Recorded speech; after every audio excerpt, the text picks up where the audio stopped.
Hello guys, welcome on here today. It's a very wonderful and a very bright morning out here.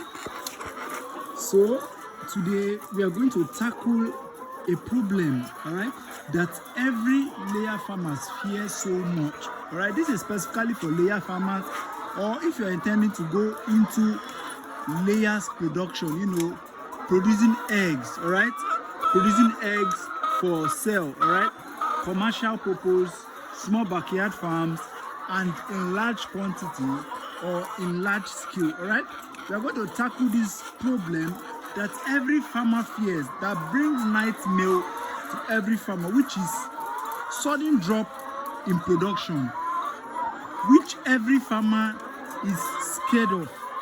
Like when you have drop in production, it really can ruin your plans. All right, so if your birds are eating normally but they are laying fewer eggs, you have to look very closely, but don't panic.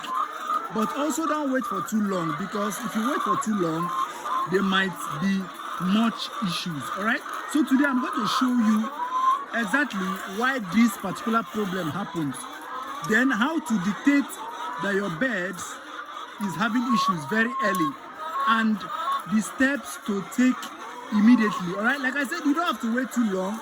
If you notice any particular signs that your birds are dropping in production, first of all, you calm yourself. You don't have to panic. That is the first thing you have to do. And don't you wait for so long. Don't just relax and say, okay, it's a normal thing, or the birds are resting. All right, so I'm just going to show you. I'm going to explain list of things for you to know. So the number one purpose, or the number one cause of this, is heat stress. When your birds are stressed, all right, you see they start panting. All right, it's morning right here, but you can see that these birds are not panting at all. I would have shown you when the birds are actually opening their mouth, they are panting for hot air, all right, for them to have ventilation. All right, but currently it's actually morning, so it's very cool right here. So the heat stress, which includes feed intake, all right, if you don't feed your bird properly, if you don't feed your birds properly, or you are trying to manage feeds for your birds, it's actually going to cause problem. Like, you have to get a good feed that your birds love. You can see, despite the fact that feeds are in my feed stock, when I raise feeds for the bird, they still actually eat. All right, can you see? I hope you can see this. So this is a very good example for you to know. And also make sure you check for your water imbalance. Make sure that there is no issue disturbing the flow of water. All right, for those that are using nipple drinker, you just have to make sure that your water is running 24/7. You can see this, water is coming out consistently. All right, because if the water is not coming out consistently, it makes your bird have serious problems. All right, so make sure that there is consistent water for your birds. So make sure you are taking the example or the issues I'm giving that will make your bird to drop in production.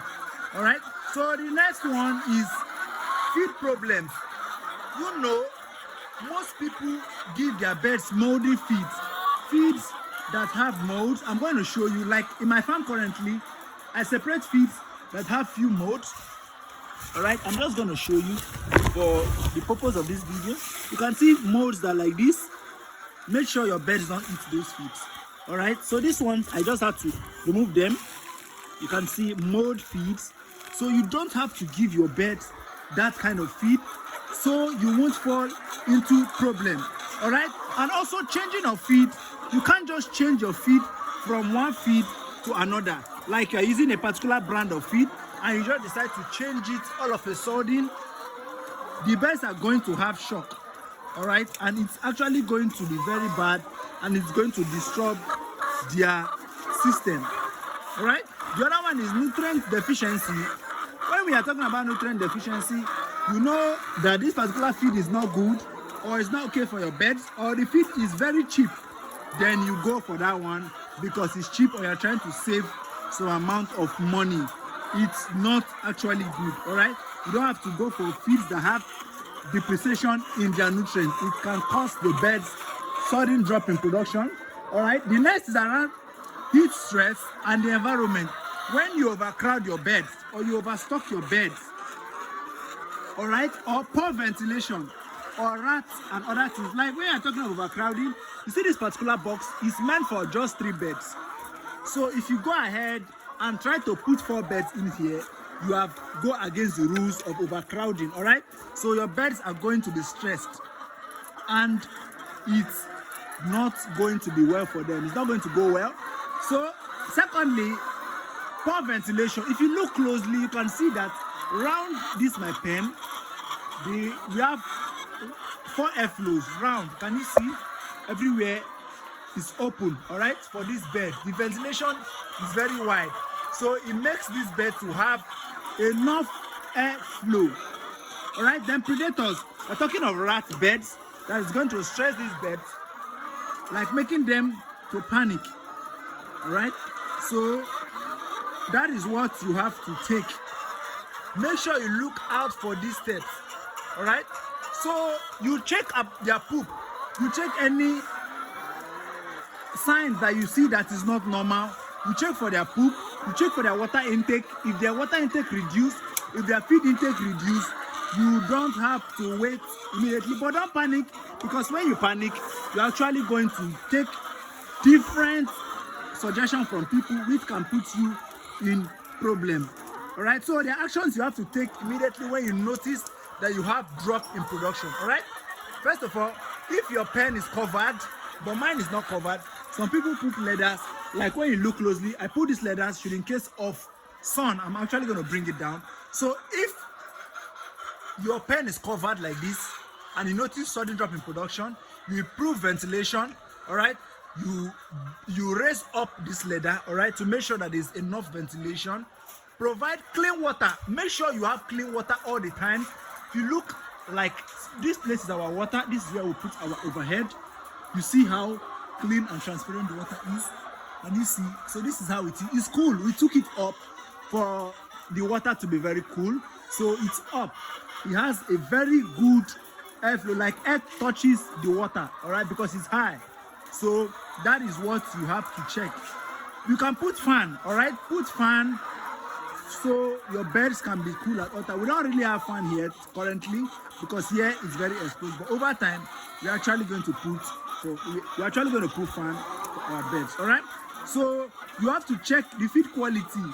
All right, check your feed quality. Don't allow those feed vendors to deceive you or distract you from getting bad, like from getting good feed, or telling you to go for a feed that that has poor nutrients. You have to just reduce, you have to refuse. All right, you just have to refuse and disagree with them, and you get good feeds with good quality.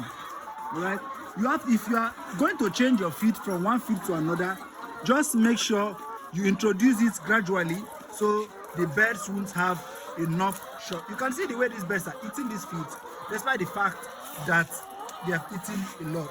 All right, so you have to reduce stress also. Reduce stress. Make sure that your pen is not noisy. People are not coming to handle your bed. Different people. No, it's not good.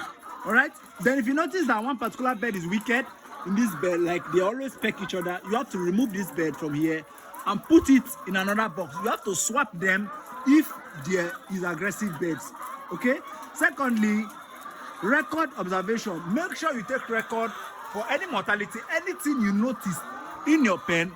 Do well to take record. The daily production, you record. The fish cages, you record. The water intake, you record. The broken eggs, you record. With this, it's going to help you to get in touch or know how to deal with it. Any medication you give your birds to, also record. All right, so I'm actually going to list some prevention method you have to do for your bird, so you don't have to start working. They say prevention is better than cure. You have to prevent the medicine after death. All right, so first of all, you have to implement checking on your birds. You have to check on your birds daily.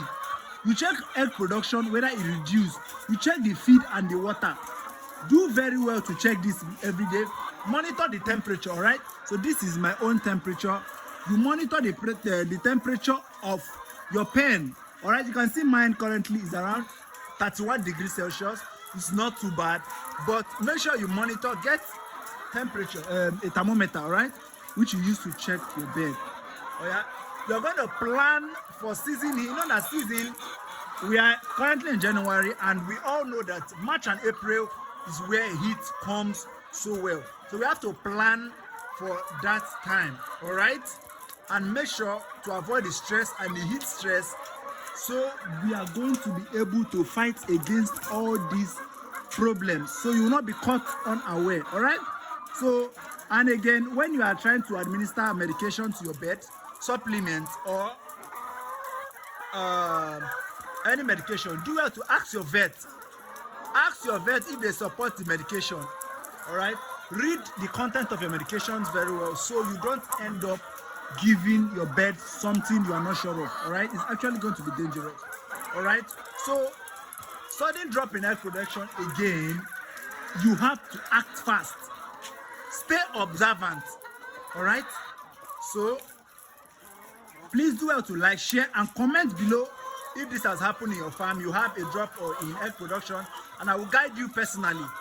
Don't forget to like, share, and hit the subscribe button, farmers, so when I drop an upload, you're actually going to know. Thank you, and have a wonderful day.